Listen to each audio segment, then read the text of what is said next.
Hi, welcome to Fit for a Better Ride. I'm Cliff Delaney, and this week's video is a little mini workout that will hit your quads, hamstrings, glutes, calves, core, back, and shoulders. It's important to have a strong back and shoulders, especially the rear delt, the back of your shoulder, because that's what helps us to develop the muscles to sit up straight when we ride. It helps us to keep our shoulders back and our backs straight and not rounded. It's always good to have strong legs, have endurance, muscular endurance in your legs, and also a strong core. To me, core is important and to have a strong core, because the core connects our upper body and our lower body together so we become whole. So we're not just top heavy. A lot of times I think when we're in our minds, it makes us become top heavy, and we lose our connection with our lower body. So when we do core exercises, to me it's not just training your core, but it's connecting your upper body and lower body so you're whole and you have more strength and power, just like your horse. If you're training a horse to carry itself, say for instance in Western pleasure, your horse needs a strong back. In fitness, the stronger your core is, the more protected your back is going to be. And what happens when you engage your core and train your core, it actually does lift your back. So if you're a horse, you would be lifting your back, but that's where you get your drive and your power. And we want to be whole when we ride. We want to be in touch with all of our body, because I have a horse that is very sensitive, and the more in touch I am with my body and what my body is doing and how it's moving, helps me to understand him. So I just think it's really important to be whole when you ride. You know, not just be top heavy, but to be aware of your whole body from top to bottom. The more in tune we are with all the little muscles in our body, I think makes it so much easier to get connected with your horse and to know why your horse does certain things, because it's not always the horse. Sometimes it's because you weren't in touch with your legs and you might be sitting crooked or whatever the case may be. I have a horse that's sensitive, and he'll show me sometimes that, you know, I didn't touch him the right way. You know, if I'm not all the way in my body when I put my leg on him, he tends to want to ignore it. And it's usually when I'm up here breathing off the top of my lungs. When I really get down in my body, sit heavy on my butt, and breathe deep from my diaphragm, that gets me connected. It gets me back in touch with my legs, and then it takes very little pressure for me to cue him when I'm in my body. So I think the more you can train different muscles and get in touch with that particular muscle, the better your ride's going to be. So let's go ahead and get started. The things we're going to need for this workout are a mat, a yoga mat, or a sheet. If you have something hard, I have this over a step. It's a bridge that I walk the horses over. So it's kind of hard, so I'm using a yoga mat to give me a little bit of cushion. So if you're doing it in the grass, you don't really need anything, a sheet or a towel. But we need a place to do a couple exercises here. We're going to use 2 different strengths of tubes here and a core ball. All these things you can get from Walmart. These are Gold's Gym brand, but these are the stretch bands. Pink is light resistance, green is heavy resistance. We're going to use the green for our back since it's a bigger muscle and it's stronger. And the pink band, which is a little bit easier, we're going to use for our shoulders because it's a lot smaller muscle. And the core ball is also from Walmart. And you can get yoga mats from Walmart. So you can get everything that we need for this workout from Walmart. Yay. First, you're going to need something to attach the tubes to.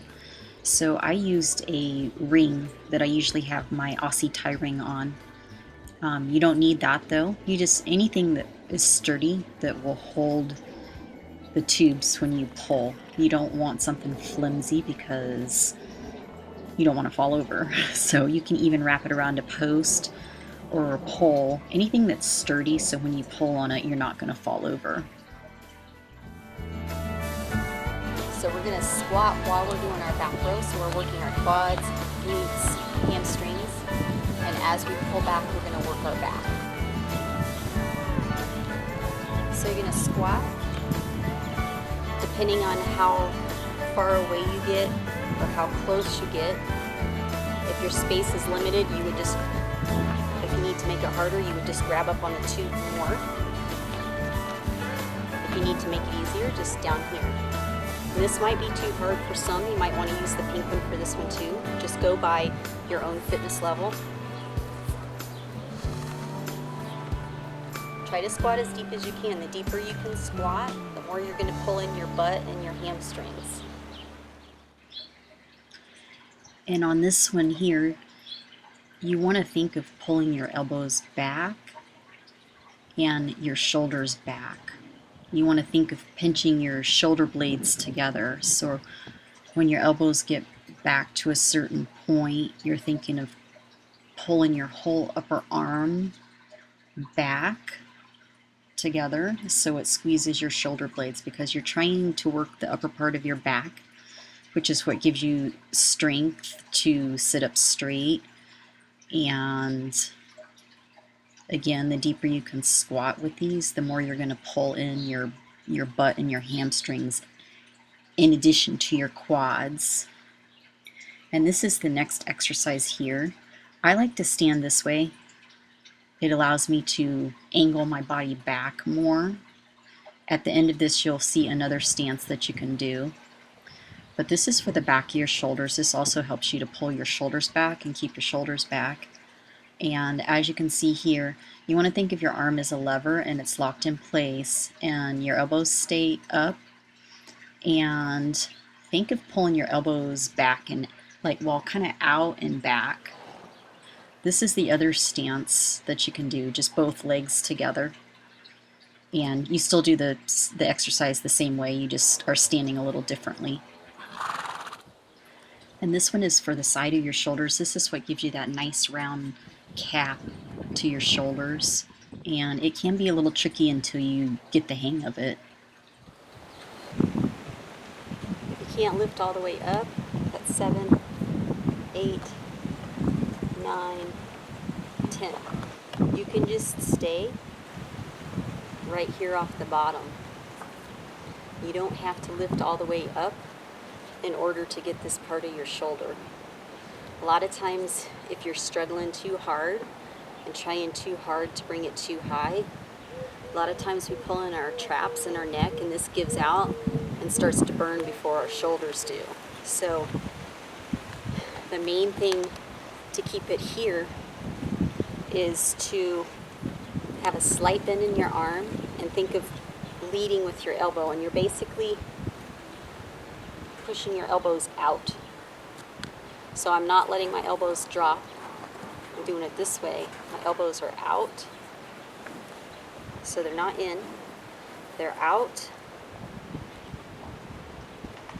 And really it just, especially for a band where you have constant tension, there's no slack time.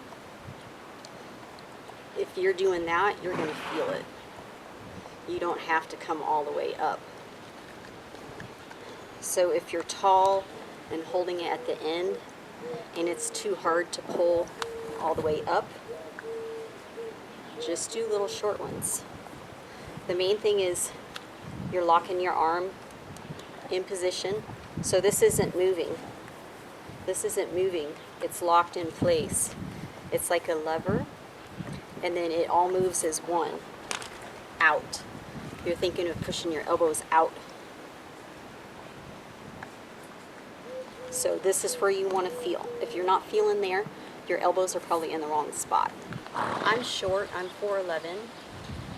Somebody that's taller You might have to adjust where you put your hands. I grabbed down just a little bit. You might have to hold just at the very end. Depending on where you hold is how much tension you're going to get. So if I want to make it harder, I'll just grab down a little bit lower so there's more tube hanging off the end. That's going to make it harder. And if I want to make it easier, I just slide my hands down towards the end, closer to the end. Another thing you can do, you can put a second foot on, and that'll make it a little bit harder with 2 feet on compared to 1. So this is going to be the easiest. That's 1 round.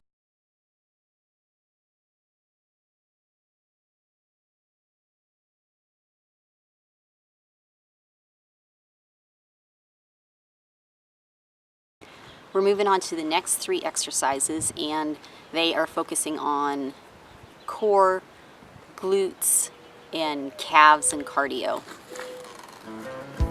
On this one, you want to make sure that you have your back pushed into the pad and not arched up too much. Otherwise, that puts too much pressure on your back. So you want to use your core to push your lower back into the pad. It also will depend on where you bring your feet. The lower you bring your feet, the more stress it's going to put on your lower back if you have a weak back. The higher you aim, the easier it is to keep your back on the pad. So these are kind of like a bicycle, but you're doing a stretch back. Tap your ankle.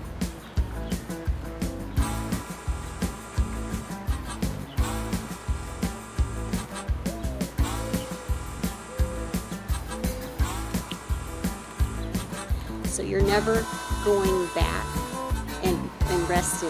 You're going back enough, you still have your core engaged. You don't ever want to let it relax. You want to keep that tension the whole time. Every time you come up, you're tapping the same leg, and then we have to do the other side. So we did 8 on that side. We're going to do 8 on this side.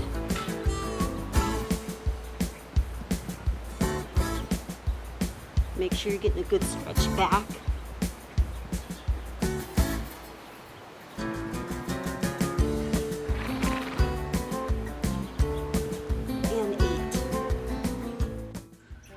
Next up we have 2 glute bridges, and we're going to do 20 reps here.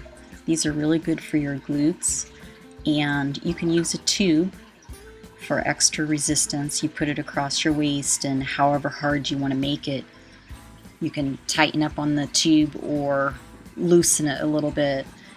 And you can also do these without a tube. You don't have to use the tube if you don't want the extra resistance. But you want to make sure that you're rotating from your glutes and not your lower back.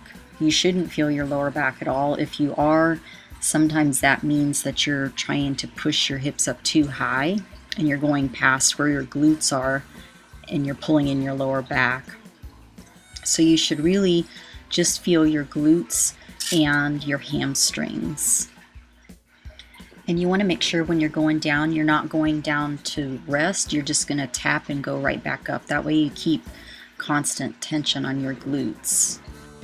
And next up we have toe taps. These are for your calves and cardio. And you want to make sure you touch the step each time. And you can make it harder by going faster or easier by going slower. And this was 30 reps here.